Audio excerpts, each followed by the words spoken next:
Olá, olá, boa Hola. tarde, Eric, tudo bem?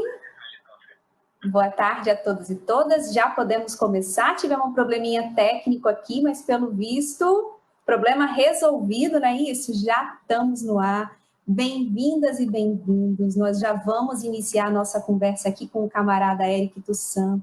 Primeiro, desculpa pelo nosso atraso, né? A gente vai aprendendo nesses processos das tecnologias, das ferramentas, e é natural atrasos assim como esses. Antes da gente iniciar, queria apenas comentar que não é possível a gente iniciar qualquer debate no Brasil hoje sem fazer o nosso registro de indignação e, ao mesmo tempo, a nossa solidariedade às famílias, né, das vítimas dessa pandemia. Não podemos naturalizar a barbárie. E aí o Brasil já é o segundo país com mais mortes por Covid no mundo, já são quase 42 mil mortes e mais de 800 mil infectados. Né? Então, a gente não pode deixar de fazer esse registro, não podemos naturalizar a barbárie em curso no nosso país. Sobre a nossa conversa de hoje, nós temos aí como tema Bancocracia, Capitalismo Financeiro e Pandemia. É uma realização da Quarta Brasil, construída pelas organizações Comuna, Insurgência, Movimento Esquerda Socialista e Subverta, todos integrantes do Partido Socialismo e Liberdade. Essa é a nossa terceira live, né? Inclusive quem quiser ver as outras duas anteriores, os vídeos estão disponíveis nas páginas das organizações, então podem ir lá acessar qualquer uma dessas organizações que eu comentei para poder acessar o vídeo das outras lives. Eu fiquei com a tarefa hoje de fazer a mediação aqui da nossa conversa. Deixa primeiro eu me apresentar, Eric. Eu sou Camila Valadão, sou assistente social, doutoranda em política social aqui pela Universidade Federal do Espírito Santo, integrante da Comuna e da cidade de Vitória, no Espírito Santo. É uma alegria enorme te receber aqui, né, nos nossos canais, nas nossas páginas, para a nossa conversa. O Eric, ele é um dirigente da Quarta Internacional, é historiador, cientista político, presidente do Comitê para a Abolição das Dívidas Ilegítimas, tem várias publicações, muitas delas, inclusive, traduzidas nas páginas das organizações da Quarta no Brasil. Entre essas publicações, o livro Bancocracia, textos, inclusive, tem um texto muito importante que eu já deixo de sugestão para leitura. Quem tiver, inclusive, aqui pelo chat pode compartilhar, que é o texto que está na página de algumas das organizações que estão organizando, né? Não, o coronavírus não é responsável pela queda nos preços das ações. Eu sugiro quem está aqui no chat compartilhe o link desse texto para que todo mundo possa fazer leitura nesse momento que nós vivemos, nessa conjuntura difícil. Primeiro, assim, obrigada, Eric, deixar aí o nosso agradecimento por ter topado o nosso convite para esse diálogo. E perguntas e questões para essa, né, a gente vai deixar, já repasso para o Eric falar, se quiser complementar a apresentação, e perguntas e questões vocês podem enviar pelo chat, e aí a gente vai dando aqui, e depois a gente vê como a gente conduz, no sentido de pensar blocos para as respostas. Tá bom? Sem mais delongas, já passo para o Eric. Bueno, buenas tardes. Disculpe, no puedo hablar portugués. Voy a expresarme en español con un poco de portuñol. Bueno, es un placer estar con ustedes. Y decirle que para mí ese mes de junio 2020 es un cumpleaños para mí, porque hace 50 años adherí a la Cuarta Internacional. Yo tenía 15 años de edad, ahora tengo 65, y entonces decidí adherir a la Cuarta Internacional en junio 1970 viajando desde mi pequeña ciudad de Liège, que es una ciudad industrial de Bélgica, por autostop hacia París, para tocar a la puerta del Secretariado Unificado de la Cuarta Internacional, y me abrió la puerta un ex secretario de León Trotsky, que se llama Pierre Franck, ahora ha muerto, y desde ese momento sigue militando nas filas da Cuarta Internacional. Y es un gran placer estar invitado por cuatro organizaciones o corrientes diferentes, que son todas miembros del PSOL, pero también relacionadas directamente con la Organización Cuarta Internacional. Bueno, es una introducción sobre un cumpleaños muy particular para mí. El segundo punto, decirle que no soy presidente del Comité para la Abolición de las Dívidas Ilegítimas. Soy portavoz de esa red mundial presente en 34 países, de los cuales Brasil, con la organización Auditoría Ciudadana da Dívida, encabezada por alguien que imagino ustedes todos conocen, que se llama María Lucía Fatorelli. Y es muy claro que, bueno, no hay presidente del CADTM, es una red horizontal, y también el CADTM es totalmente independiente de la Cuarta Internacional. Hay una separación clara entre las dos organizaciones, y yo respeto totalmente todas las sensibilidades internas a la red del Comité por la Abolición de las Dívidas Ilegítimas, esa red mundial donde hay personas militantes que tienen orígenes políticas diferentes, tienen participación política en diversos partidos políticos a nivel mundial, o no tienen adhesión a ningún partido. Y en la Auditoría Ciudadana da Dívida de Brasil, creo que hay algunos miembros que son parte del PSOL, pero creo que la mayoría no son del PSOL. En la última campaña electoral del PSOL hubo visiones diferentes sobre el contenido de la campaña electoral del candidato Bolos y de la auditoría. Hay que decirle con mucha franqueza.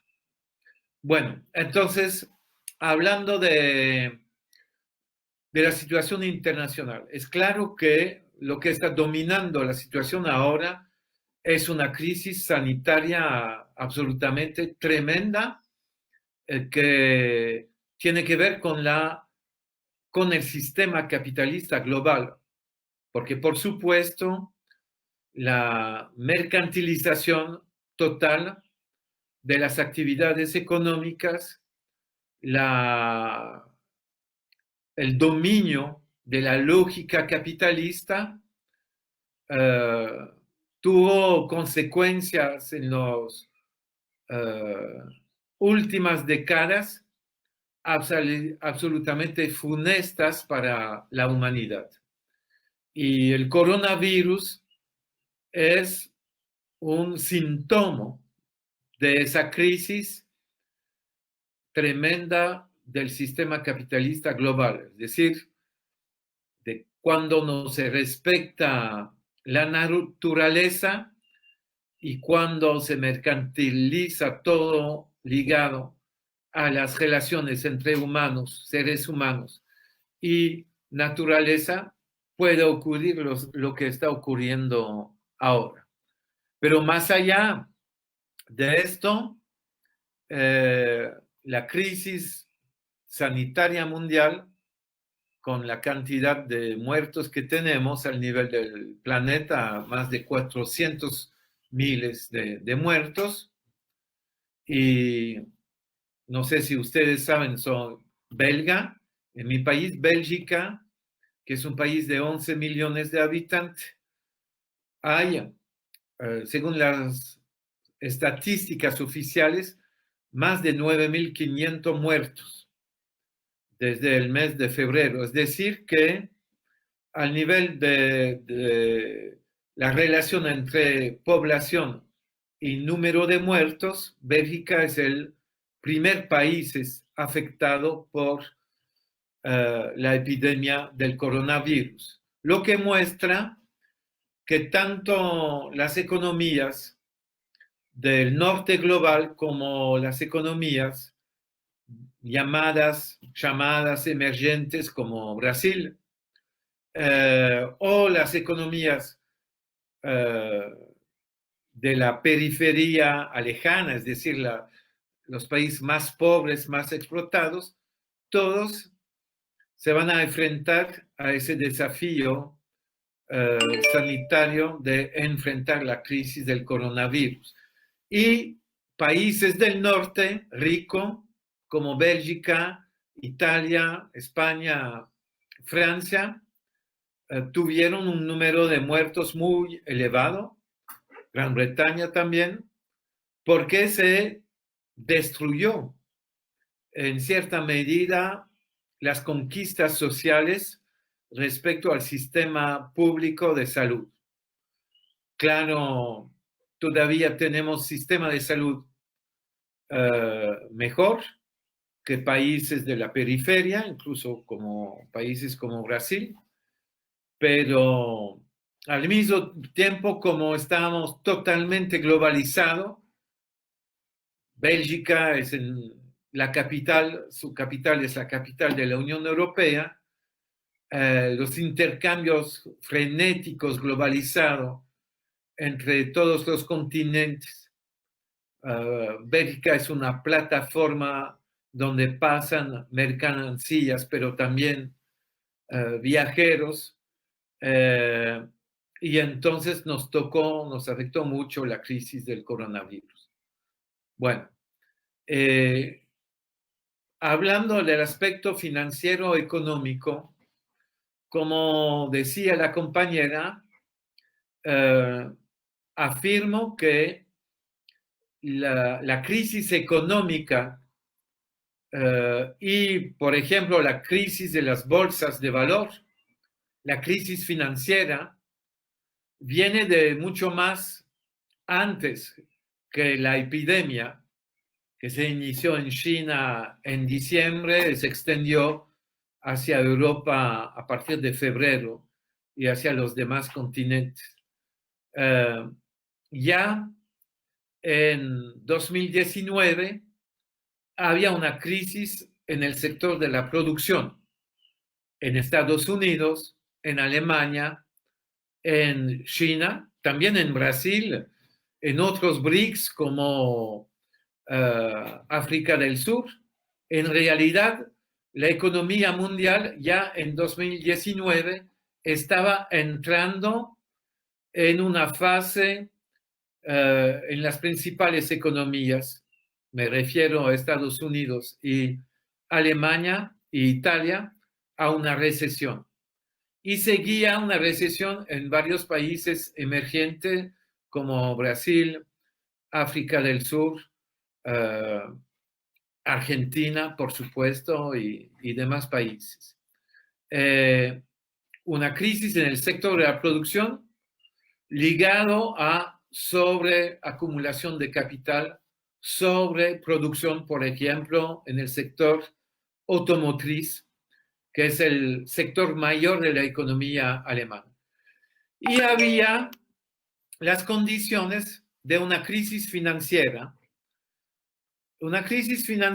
que no aparecía de manera evidente porque había una burbuja especulativa en todas las bolsas de valores, que en los 5 o 6 últimos años han tenido aumentos extraordinarios totalmente desconectados de la economía real.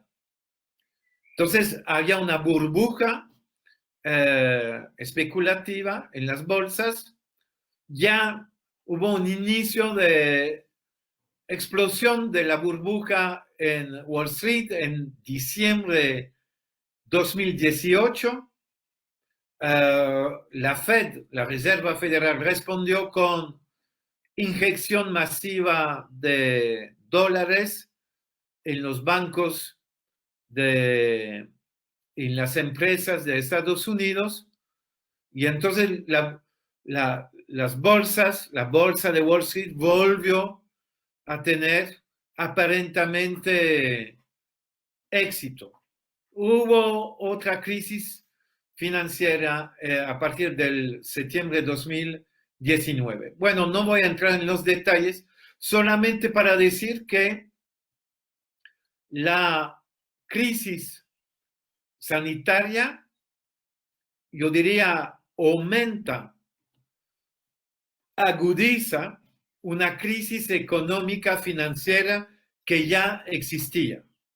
Y entonces es importante decirlo porque, por supuesto, los medios dominantes intentan, y los gobiernos y los organismos internacionales intentan convencer a la opinión pública que todo lo que está ocurriendo es la consecuencia de una crisis debida a una enfermedad nueva. Entonces tratan de esconder las raíces profundas de la crisis y también el hecho que las políticas neoliberales llevadas a cabo en los 40 últimos años, a partir de los 80, pero también podríamos decir a partir de Pinochet en el Cono Sur, a partir de 73, porque es con Chile que se implementó el modelo neoliberal que se extendió a Argentina en 76 y a Gran Bretaña con Thatcher en 79 y Estados Unidos con Reagan en el 80. Y esas políticas neoliberales, claro, tienen como perspectiva destruir conquistas sociales de lo que hay de estado de bienestar, de seguro social, de salud pública, etc. Y lograron, por supuesto,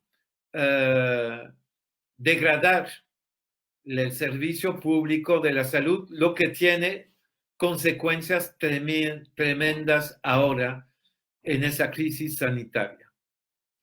Entonces tenemos una crisis multidimensional del sistema capitalista, una crisis financiera, una crisis en la producción, una crisis sanitaria, una crisis ecológica y también una crisis de sistema político de dominación y civilizatoria. Y a ese nivel, la explosión social antirracista en varios países de América del Norte, pero también de Europa, por supuesto, y otros continentes, muestra el grado de rechazo, como lo había mostrado el año pasado, las luchas sociales antineoliberales en todos los continentes y los millones de personas de las clases populares luchando contra el aumento de las desigualdades. Termino diciendo que hay una nueva crisis de las dívidas en relación con todos estos aspectos de la crisis multidimensional.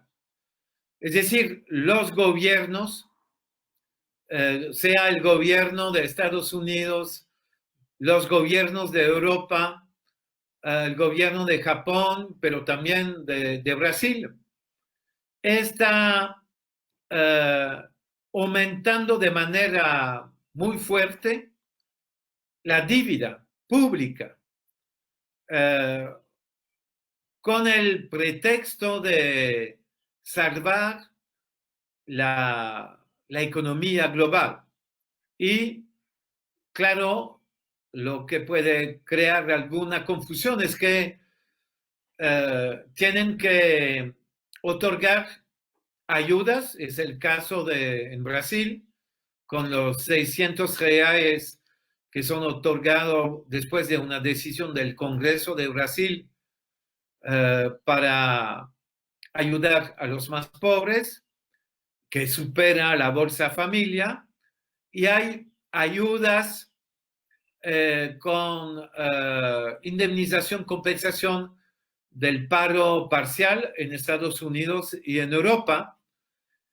Y entonces con ese tema explican que están aumentando de manera legítima la deuda pública, pero en realidad los gastos principales no son para pagar los 600 reales, etcétera, o otras ayudas sociales en Europa o en Estados Unidos, sino para ayudar al gran capital de todas las economías de todos los países.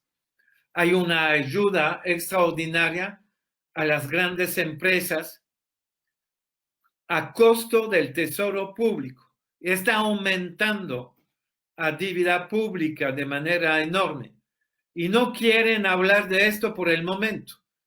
Pero es claro que dentro de 3 meses, 6 meses, quizás un poco más, van a decir, la deuda aumentó de manera tal que hay que hacer nuevas,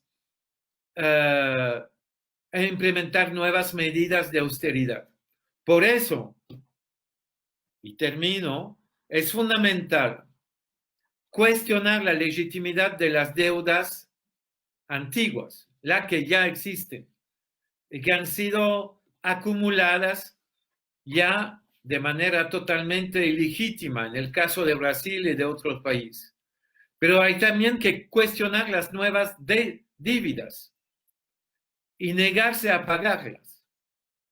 Yo diría que cualquier gobierno que quiere realmente servir el interés del pueblo tendría que suspender inmediatamente el pago de la deuda externa, el pago de una deuda que se hace en dólares o en otras divisas fuertes, que tiene un costo enorme para el tesoro público, cuando es fundamental poder invertir muchas finanzas para mejorar el sistema sanitario de cada país, comprar materiales médicos, contratar a más personal de la salud y pagarle bien para enfrentar esa crisis que no ha terminado.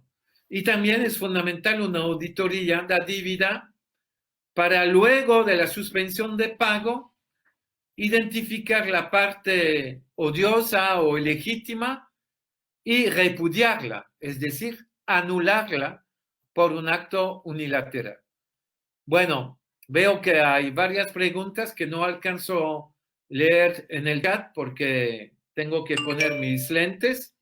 Imagino que ustedes van a preguntarme, no sé cuánto tiempo hablé porque no tengo una visión tampoco sobre mi reloj. Bueno, Espero entonces sus comentarios y preguntas.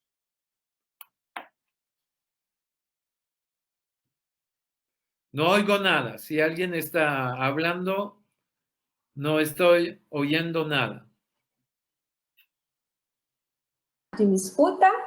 Ei, voltei aqui. Ei, Eric, boa tarde aí.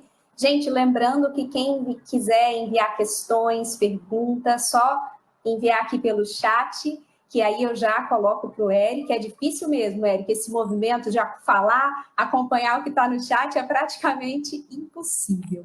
Mas a gente tem algumas perguntas aqui, Eric. Pero Camila, ¿vocês me entendieron mi español? Perfeitamente. ¿Así? Que Bueno. todo mundo, porque inclusive há várias questões, vários comentários, perfeitamente, pode ficar tranquilo quanto ao idioma, que está plenamente compreensível. Olha só, uma primeira pergunta, Eric.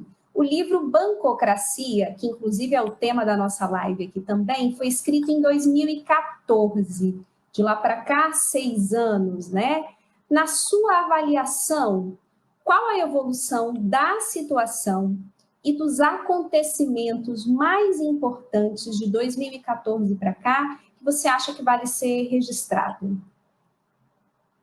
Bueno, fundamentalmente el contenido de mi libro Bancocracia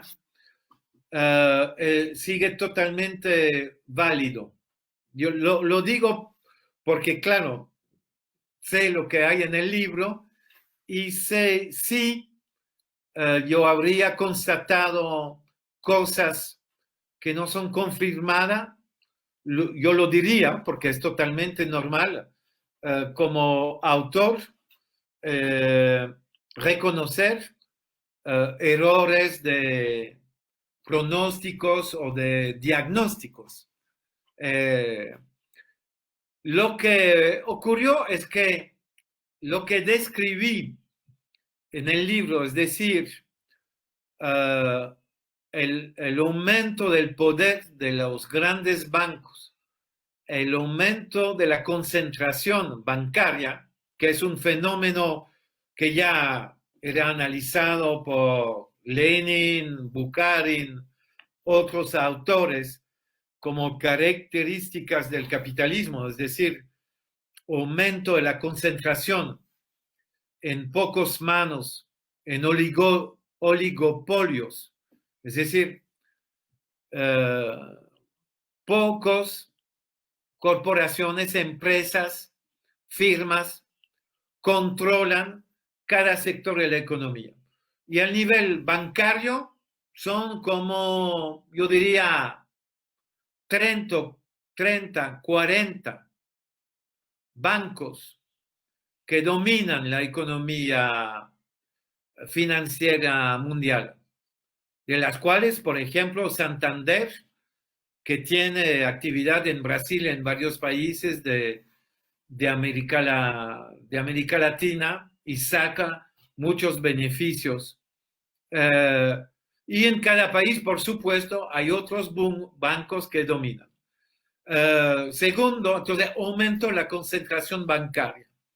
Segundo, los bancos centrales de las mayores economías, la Reserva Federal de Estados Unidos, el Banco Central Europeo, el Banco de Japón, el Banco de Inglaterra, por supuesto el Banco Central de Brasil, están favoreciendo la financiarización de las economías y entonces la dominación de bancos, pero también de grandes empresas industriales, comerciales, del agrobusiness, que concentran todo el poder económico.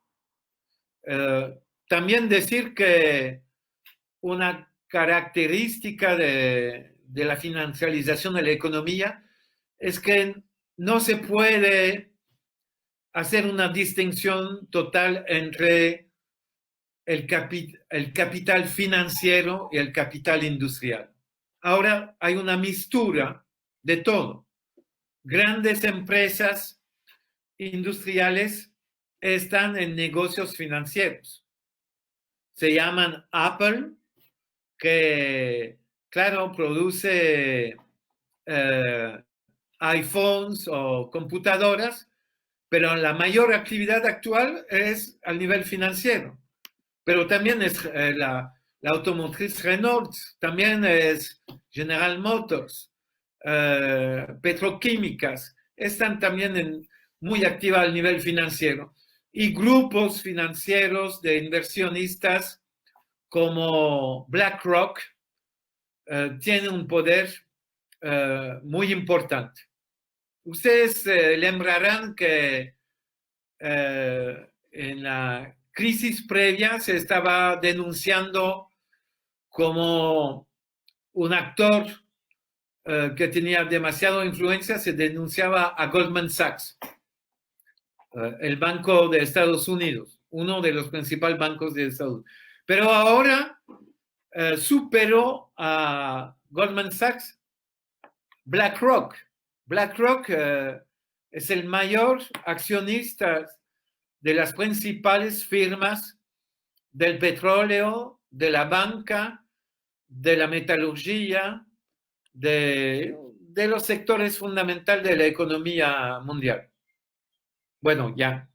Entonces, yo diría, lo que describí, analicé en Bancocracia, todos los mecanismos que describí siguen y hay que actualizar.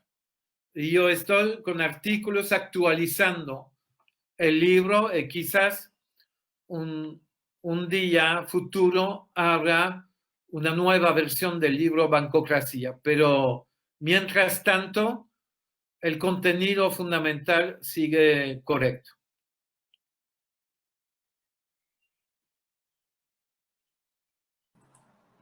Eric, temos várias outras questões aqui, e aí eu vou tentar organizar um pouco por blocos a partir dos temas. Sim, sim. O que você acha dos fatos de alguns economistas, inclusive do campo progressista, por exemplo, no Brasil, rechaçarem a ideia da auditoria da dívida pública? Uma outra pergunta, gostaria que você falasse um pouco mais sobre a experiência do Partido Syriza grego perante a questão da dívida. Essa postura de certos setores da esquerda aprofunda essa crise que você chama de multidimensional? Sí, bueno, sobre el tema de la auditoría, y ya dije algo sobre la campaña presidencial de Bolos, del compañero Bolos en Brasil. Creo que adoptó una posición equivocada y con varios economistas y mujeres economistas neokeynesianos que consideran que fundamentalmente el problema de la deuda no es un problema central. Incluso ahora los economistas neokeynesianos aplauden al aumento de las deudas. Se dicen que finalmente los gobiernos capitalistas entendieron que habían que aumentar el déficit y las deudas, cuando el problema es de preguntarse para qué sirven las deudas. Porque claro, estamos en favor de aumentar el gasto público. Y si hay déficit presupuestario justificado para aumentar el gasto público para gastos totalmente justificados, estamos en favor de un cierto déficit y de aumentar la deuda, pero no cualquier deuda. Y por eso la importancia de la auditoría. Hay que preguntarse para qué sirven las deudas. Y si el propósito, la destinación del uso del dinero contratado bajo la forma de dívida. Sirve los intereses de una minoría privilegiada, es una deuda ilegítima. Estamos en contra. Hay que denunciarlo. Y creo que es un problema fundamental porque yo he seguido toda la experiencia de Brasil, yo diría a partir de los 80. Yo estuve en el primer congreso del PT en 91 en San Bernardo do Campos. Yo tenía relaciones estrechas con Lula y con otros dirigentes del PT y me di cuenta que progresivamente el PT abandonó su programa histórico sobre la dívida y terminó con Lula mandando una carta al FMI en agosto 2002 diciendo voy a respetar los acuerdos firmados por el gobierno anterior con el FMI. Para mí era ya una traición del programa del PT, presentado como una táctica, una diplomática, pero en realidad ya era renunciar al programa.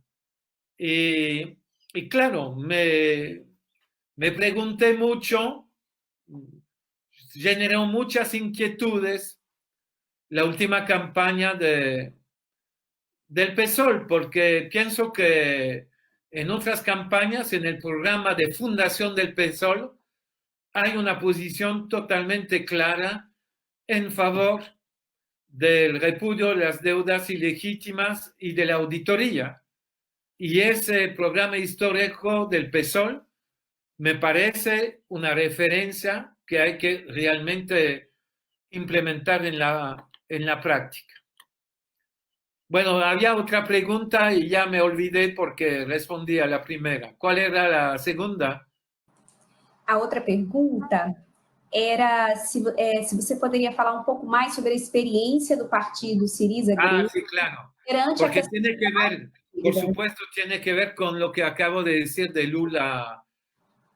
Es Isso. que en el programa de Syriza era absolutamente claro la anulación de la mayor parte de la dívida griega, que representaba cuando Syriza llegó al gobierno 180% del Producto Bruto Interno de Grecia.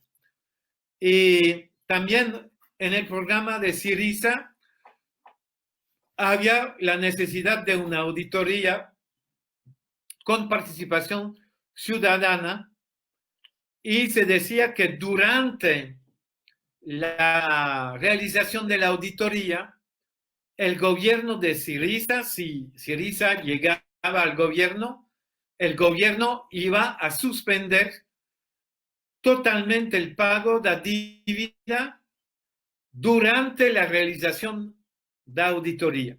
Era el programa con el cual Syriza se había presentado en el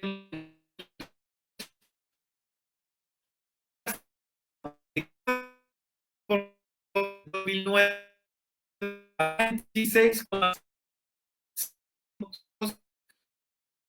de 2015 a más de 35% y ganar las elecciones. Y entonces el problema de es que Cipras eligió el mismo camino que Lula en 2002 y no respetó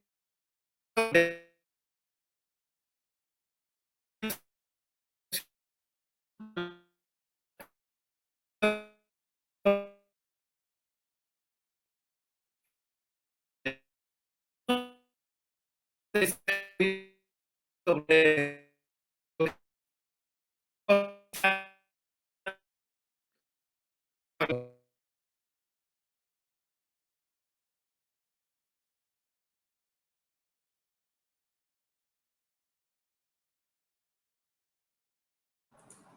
Acho que a internet está travando, gente.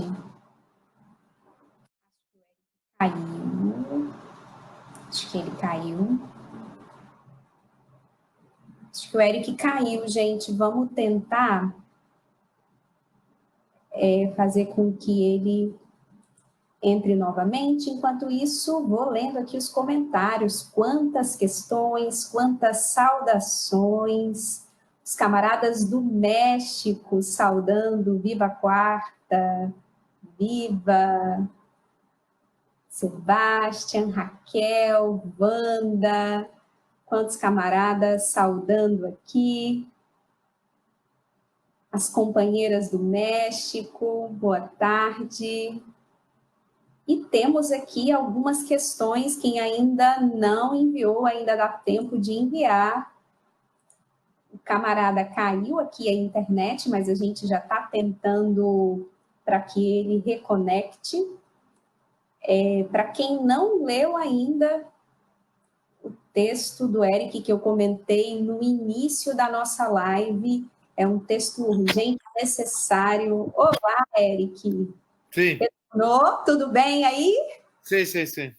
Ótimo, ótimo. Bueno, podemos seguir. No sé hasta dónde ustedes lograron escucharme. Você estava situando sobre a questão da Grécia. Sí. Você me escuta? O som... Não, ok, acho que era o meu aqui. E aí, pode continuar. Depois a gente tem outras questões que já estão todas anotadas aqui. Mas... Bueno, sobre Grecia, para decirle de manera muy sintetizada. Eric, eu acho que o som está baixo, pelo menos para mim está baixo. No sé. Melhorou, ahora está ótimo. Bueno, ok. Entonces, en el caso de Grecia, es comparable con lo que hizo la dirección del PT en 2002-2013, es decir, que no se respetó el programa histórico del partido Syriza y el primer ministro, que era también el presidente de Syriza, Alexis Tsipras, de manera, yo diría, para redonda, yo diría, traicionó el programa, incluso la voluntad del pueblo, porque ganó la selección con un programa radical de suspensión de pago de la dívida y siguió pagando a dívida e implementando políticas austeritarias. Después de 6 meses llamó un referendo para pedir al pueblo responder a una pregunta, y la pregunta era: ¿ustedes rechazan o aceptan las exigencias de los acreedores? Y 61,5% de los votantes rechazaron las exigencias de los acreedores. Y el día siguiente, Tsipras viajó a encontrar los que habían llamado en favor de aceptar las exigencias y capituló frente a los acreedores en la capital de la Unión Europea, Bruselas. Fue una traición. Y eso provocó una decepción, desilusión, desmoralización en Grecia. Y ahora la derecha está nuevamente en el poder, como lo que ocurrió de alguna manera en Brasil. Es una repetición de la historia de un partido de izquierda que no logra respetar sus compromisos frente al pueblo.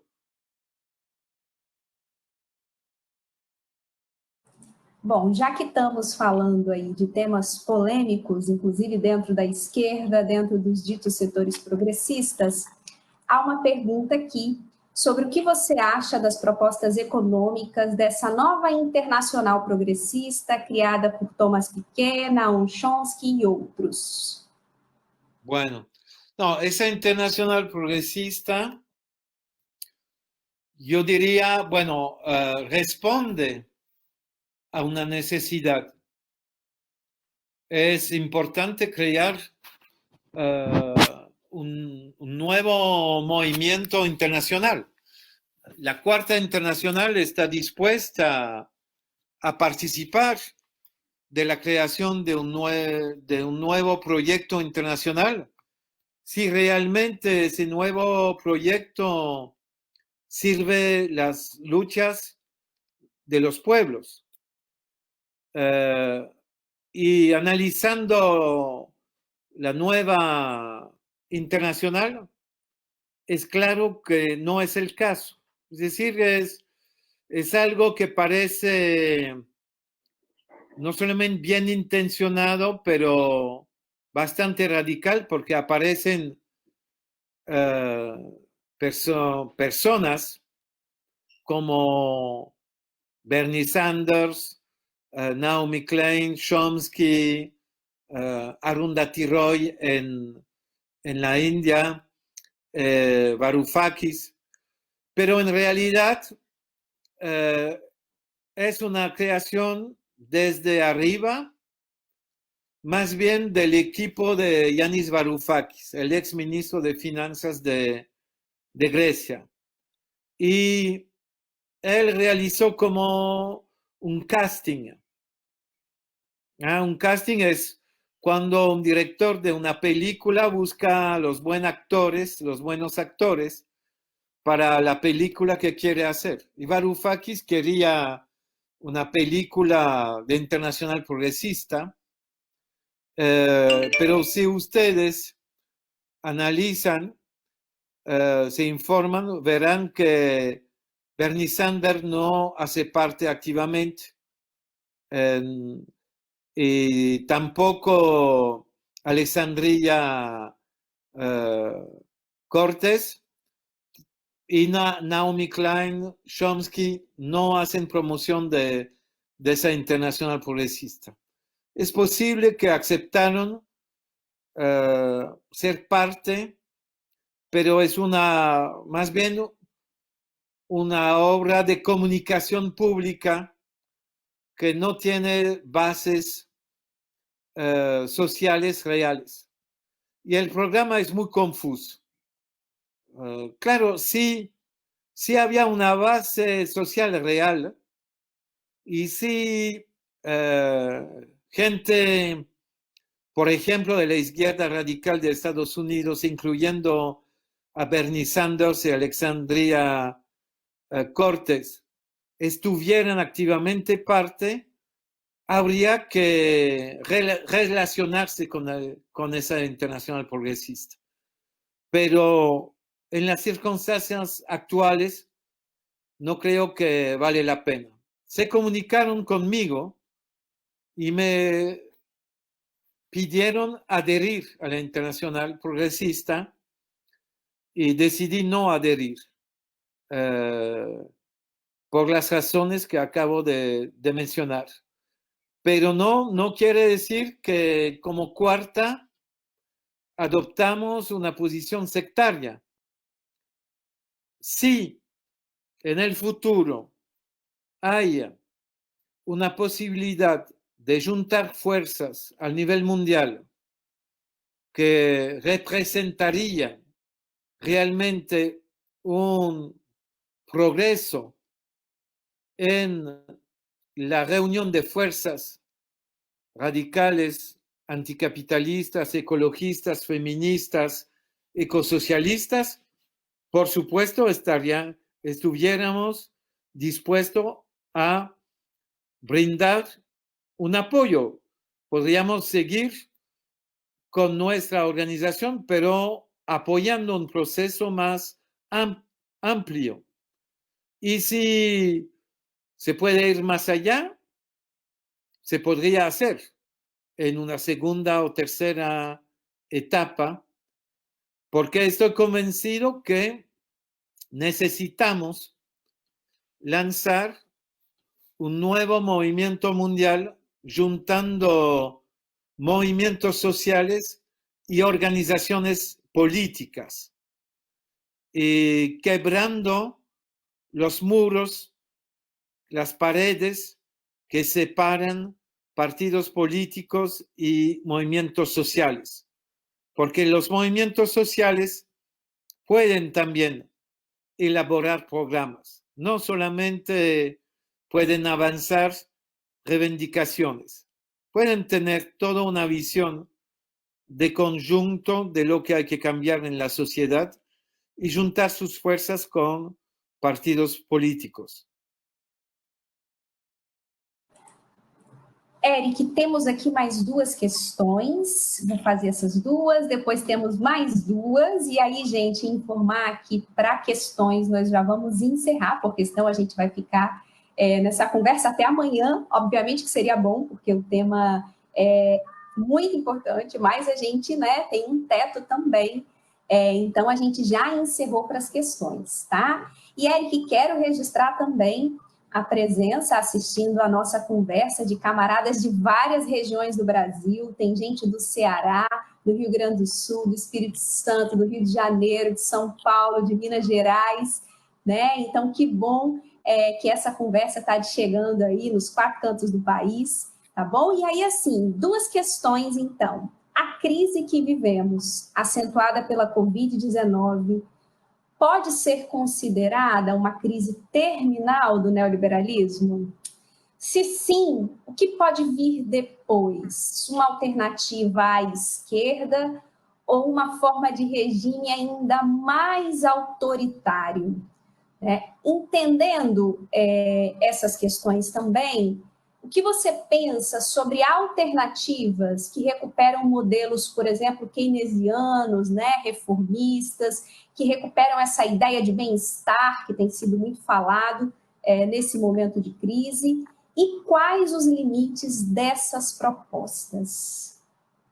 Muita coisa. E qualquer coisa eu reitero depois das perguntas, se você achar necessário. Bueno, creo que de parte de los gobiernos, de las clases dominantes, no hay ninguna voluntad de volver a un cierto tipo de keynesianismo. El keynesianismo, ya lo mencioné, no es solamente déficit y aumento del gasto público. El keynesianismo significó hacer concesiones a la clase trabajadora. En Estados Unidos se autorizó dentro del New Deal y del keynesianismo el derecho de los trabajadores a sindicatos, a greves. Y había movilización enormes de la clase trabajadores en Estados Unidos con ocupación de empresas como la General Motors. No estamos en estas condiciones. La clase capitalista quiere seguir a la ofensiva contra los derechos de las clases populares. Quiere más precarización de los contratos de trabajo. Quieren reducción de los salarios. Quiere reducción de lo que queda, de lo que fica del estado de bienestar conquistado durante décadas de luchas populares. Y claro, necesitamos una ruptura porque no hay espacio realmente de pactar, de llegar a acuerdos sin movilizaciones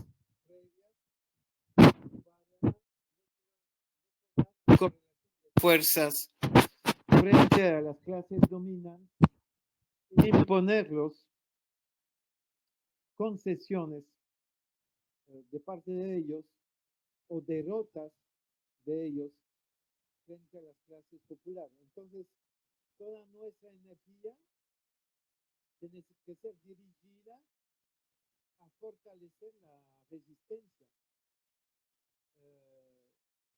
estimular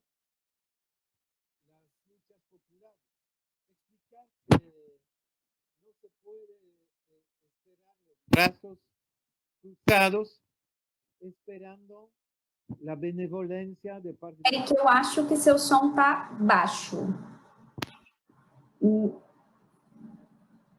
Tá baixo, como se tivesse o microfone coberto, algo do tipo.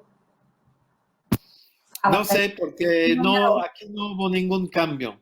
Já melhorou, ótimo, pode seguir. Okay. Desculpa a interrupção. Bueno, ya terminé la respuesta. Digo que no hay posibilidad de un retorno al keynesianismo en estas circunstancias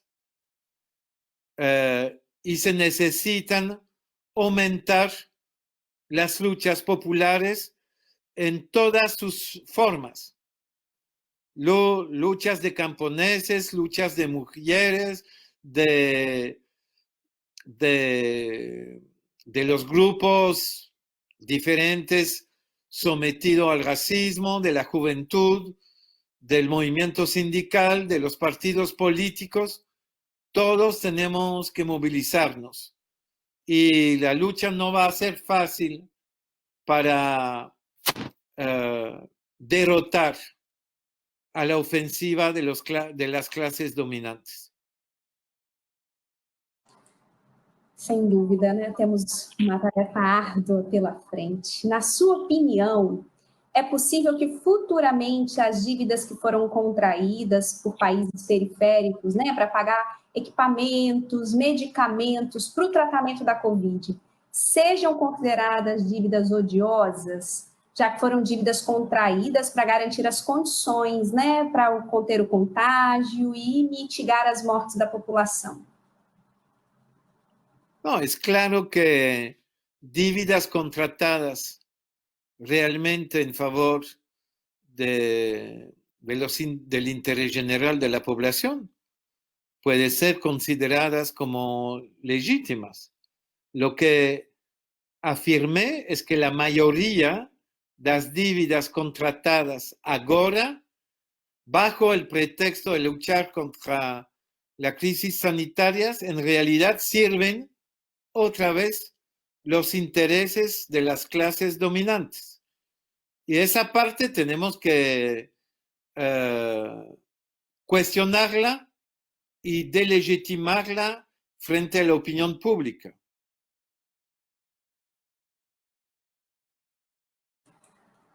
E, Eric, mais duas para a gente poder encerrar. Você tem escrito desde antes da pandemia que vivemos uma crise econômica, né, ainda mais aprofundada que a de 2007 e 2008. Com a pandemia, podemos dizer que todo o processo de crise foi acelerado? Que saídas de esquerda podem ser encontradas? E como você acreditaria, né, que poderia ser o impacto dessa pandemia se tivéssemos, por exemplo, né, em um outro sistema mundial capitalista, sobretudo tão financiarizado, se não tivéssemos, né, nesse sistema?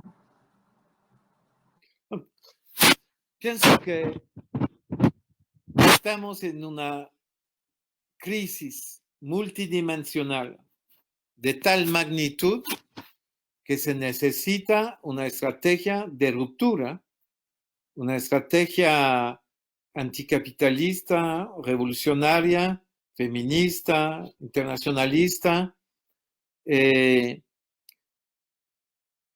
y creo que hay más espacio hoy para demostrar a la mayoría del pueblo que no hay solución dentro del marco de ese sistema. Es más evidente ahora que 10 años o 20 años o 30 años atrás. Y creo que hay mucho más gente que se dan cuenta de esto. Por eso cuando Bernie Sanders, antes de la epidemia, defendía propuestas socialistas en Estados Unidos, tenía un apoyo popular inmenso, entusiasta. Entonces, las izquierdas tienen que ser capaces no de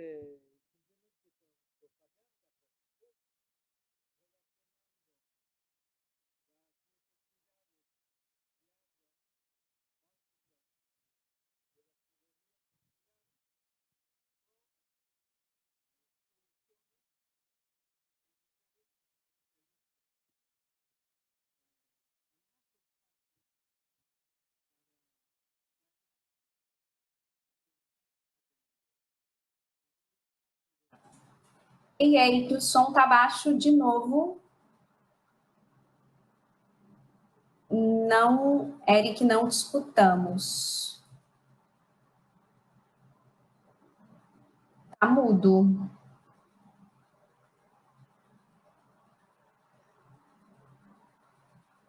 Acho que ele caiu, gente. Acho que foi a internet. Acho que está voltando. Oi, oi, Eric, me escuta?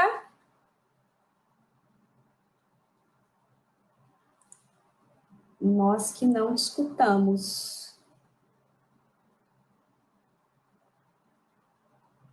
Não sei se você me escuta. Me escuta? Ok.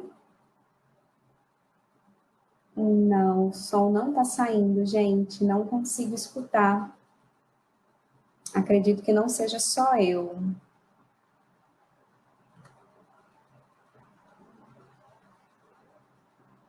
Você tem como sair, Eric, e entrar de novo? Ah, melhorou. Agora acho que fala para a gente ver se de fato melhorou. Agora melhorou. Pronto. Bueno, entonces yo estaba para encerrar esto.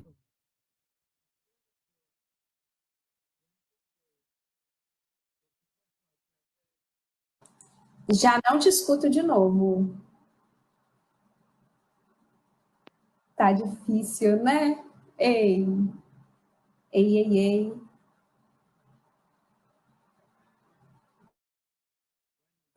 Continua mudo o som, gente. É isso mesmo. Agora voltou. Parece que é como se cobrisse o microfone. Agora melhorou, voltou.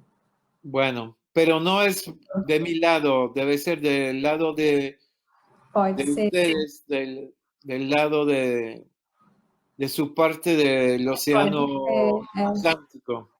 Agora bueno, termino entonces diciendo que, por supuesto, hay que hacer un frente amplio frente al peligro neofascista, conservador, etcétera, pero no se puede limitar a un frente único, antifascista, anticonservador. Es preciso avanzar propuestas anticapitalistas, revolucionarias, feministas, ecosocialistas, más que nunca. Hay un espacio para esto y no podemos moderar nuestras propuestas porque no hay salida dentro del marco de ese sistema y más que nunca, porque la crisis sanitaria y ecológica es mucho más dramática que lo que hemos conocido en los años 40, 50, 60, 70, 80, 90. La situación es tremenda y precisamos soluciones rápidas. Hay una carrera contra el tiempo frente a los peligros que amenazan la vida de la humanidad y la democracia. Por eso la necesidad de un programa de ruptura revolucionaria. Bueno, terminé así, espero que ustedes me oyeron. Sim, te escutamos perfeitamente. Obrigada, Eric, novamente pela sua disponibilidade para participar dessa conversa, que vai ficar gravada, gente, aqui na nossa página. Então, se porventura alguém não conseguiu acompanhar todo esse diálogo, pode voltar, assistir depois, compartilhar também com os pares.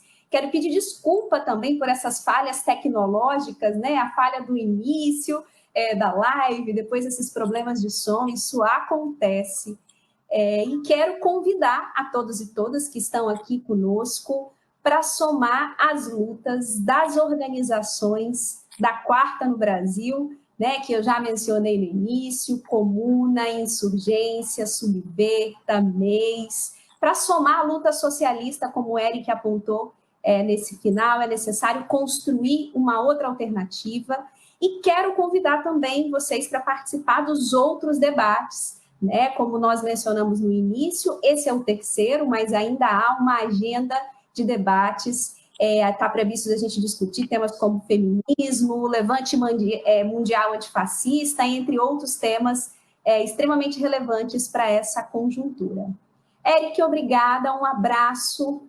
Força para todos nós, prazer todo meu participar da mediação dessa conversa, e força para todos nós para resistir nesses tempos, em construção do socialismo sempre avante. Um abraço. Um abraço. Abraço a todos e todas que Até logo.